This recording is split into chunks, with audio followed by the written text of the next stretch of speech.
He went just one step closer to taking to the skies once more. Gaynor Barnes was among them. Pilot Mike Chatterton about to take the Just Jane on her first small journey under her own power in nearly a quarter of a century.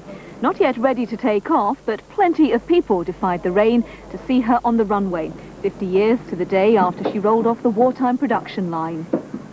Brings back a lot of memories. I worked on these back in 1948, 49. Marvellous. It's quite an exciting spectacle to see it moving after so many years being static. It's spectacular. Yeah, it is a big day really, because it's 23 years since the engines were running, 23 years since it's taxied under its own engine power, so it is a great day for us in that respect.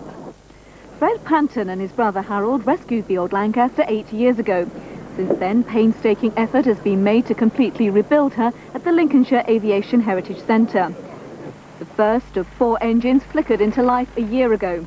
And if the £4 million project is a success, the Just Jane could join the city of Lincoln, based at nearby RAF Coningsby, as one of only 3 Lancasters still flying. This weekend, the pilot of that plane, whose father himself flew Lancasters, was invited to start up the Just Jane's newly refurbished third engine. To be asked to operate another Lancaster in 1995 is absolutely incredible, and obviously I'd be delighted just to taxi this Lancaster itself, but to do both together, I feel unique, but I feel very, very grateful for it as well. Nothing could be better calculated to make the embers glow than to see your son doing something that you did yourself. Despite the rain, the third engine started up on cue to the delight of the onlookers. Final checks completed, the chocks pulled away, there was at last enough power for the Lancaster to taxi down the runway, just as it did when the bomber was the symbol of the air war against Germany.